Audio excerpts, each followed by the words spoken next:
Attention, l'administration fiscale veille.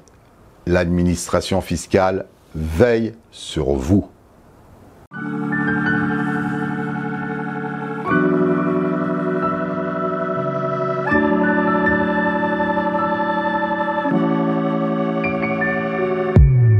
Nous allons parler maintenant du contrôle fiscal. Ce que l'on appelle le contrôle fiscal peut vous arriver à tous du jour au lendemain. Qu'est-ce que c'est que le contrôle fiscal? Le contrôle fiscal permet à l'administration de vérifier l'exactitude des informations que vous avez transmises lorsque vous remplissez votre déclaration d'impôt. Il peut viser à la fois soit des particuliers, soit des professionnels. Naturellement, toutes les procédures peuvent porter sur plein d'impôts différents. Ça peut être l'impôt sur le revenu, ça peut être des droits de succession, ça peut être des déductions, ça peut être de la TVA pour les professionnels. En fait, il y a énormément d'impôts différents. Il y a plusieurs types de contrôles fiscaux. Il y a le déclenchement de l'impôt sur pièce et il y a le déclenchement d'impôt sur place. Ce n'est pas pareil.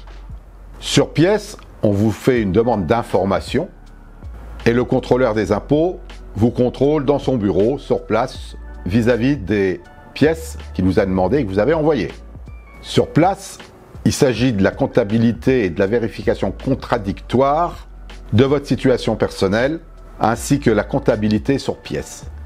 Ça peut se passer chez vous directement. Lors du déclenchement du contrôle fiscal, l'administration dispose de plusieurs droits. Le droit de communication, le droit d'enquêter et le droit de rectification. Maintenant, comment se déroule un contrôle fiscal? La première chose que vous allez recevoir, c'est très simple, il n'y a jamais le mot contrôle. Il y a le mot vérification. C'est une demande de vérification fiscale. Ce que l'on appelle, dans le jargon des impôts, un avis de vérification. Pas d'inquiétude quand vous allez le recevoir. L'avis de vérification doit indiquer les années sur lesquelles le contrôle ou la vérification porte, le nom du supérieur hiérarchique du vérificateur et la mention selon laquelle le contribuable peut être assisté d'un conseil. N'essayez pas de jouer au plus fin, vous n'y arriverez pas. Les contrôleurs des impôts sont des gens aguerris qui ont fait de longues études et ils ne font pas de fautes, car ils suivent les règles. Ce contrôle est appelé également examen contradictoire de la situation fiscale personnelle, dans le jargon des impôts, ESFP. ESFP. Le contrôle peut avoir lieu chez vous ou alors dans les bureaux de l'administration. Et en cas de problème, s'il y a quelque chose que les impôts sentent qui ne va pas, on vous fera parvenir une demande d'explication, qui est appelée une demande d'éclaircissement dans le jargon fiscal. De quoi s'agit-il? Eh bien, il s'agit de demander des éléments complémentaires à ce que vous avez déjà donné. Par exemple, est-ce que vous touchez des locations en liquide? Si des virements n'apparaissent pas, pourquoi? Si des travaux que vous avez déclarés, vous avez les factures, vous n'avez pas les factures, pourquoi vous ne les avez pas joints à la première demande? Etc. En fait, c'est une demande d'information. À la suite de ce contrôle, l'administration vous adressera un avis de rectification. Naturellement, si elle estime que votre déclaration n'est pas correcte. Et vous verrez quand vous allez recevoir donc cette demande d'information par les impôts, il y a toutes les réglementations qui est jointe et vous disposez d'un délai de 30 jours pour répondre et d'un autre délai de 30 jours pour contester les rectifications qui peuvent être faites. À l'issue, il faut savoir qu'il y a négociation. Vous pouvez demander une négociation afin de trouver un accord entre l'administration et vous-même. Vous pouvez avoir un contrôle, une VAF. La VAF, c'est une vérification fiscale approfondie où on vous demande des renseignements complémentaires sur 4 années. Alors là, c'est beaucoup plus grave. Si vous recevez un jour une demande d'information et de renseignements pour une vérification approfondie, cela veut dire que l'administration fiscale va vous demander tous vos comptes, toutes vos rentrées d'argent, tous vos débits, ceux sans exception, pendant une durée de 4 ans. Ce qu'il faut savoir, c'est qu'ils vont vous demander d'amener toute votre comptabilité, tous vos relevés bancaires, et que ces relevés bancaires, ils les ont déjà. Donc vous allez perdre énormément de temps à tout rassembler, à aller voir vos banques pour avoir tous vos décomptes, ce que vous avez oublié. Et croyez-moi, la technique des impôts, c'est d'attendre justement 3 ou 4 ans, car comme il y a des pénalités tous les ans, ça vient s'ajouter aux pénalités des pénalités, et au lieu de vous redresser sur 1 an, on va vous redresser sur 4 ans. Et croyez-moi, pour se souvenir de ce qu'on a dépensé 3 ou 4 ans avant, c'est très difficile.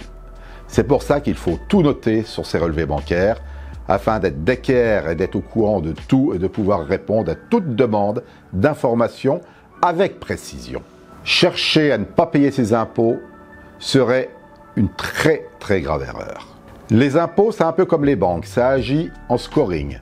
On rentre des données dans un ordinateur et s'il y a quelque chose qui ne va pas, il y a une petite lumière rouge qui se déclenche et hop, le contrôleur vient voir ce qui se passe et il y a des courriers qui sont générés automatiquement.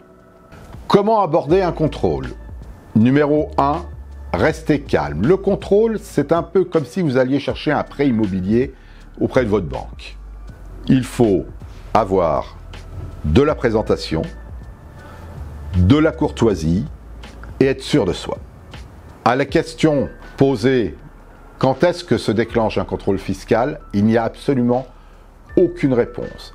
Le contrôle peut être aléatoire, comme il peut être ciblé. Il n'y a pas de secret, il n'y a pas de recette magique, il n'y a rien. Quand ça vous tombe dessus, ça vous tombe dessus. Il va falloir donc réagir en conséquence.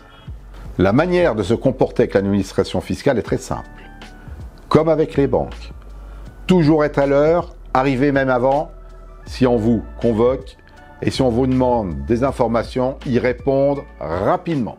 Plus vite vous répondrez, plus vite votre contrôle sera fini. Ce qui est important, c'est que ça ne dure pas. Car c'est une demande de vérification, une demande d'information et un contrôle, c'est chronophage. C'est une perte de temps phénoménale. On y pense et on ne fait plus rien à côté. Mon cas personnel, j'ai eu 7 contrôles fiscaux.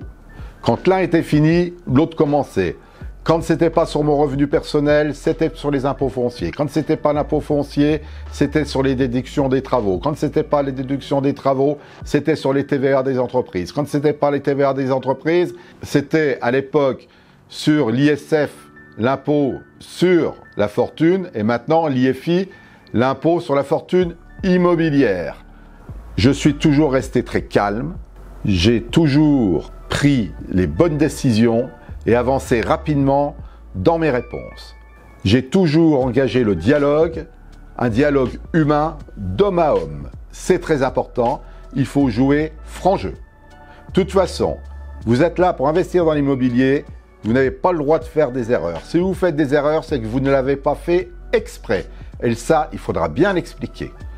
Les impôts ne sont pas des tortionnaires.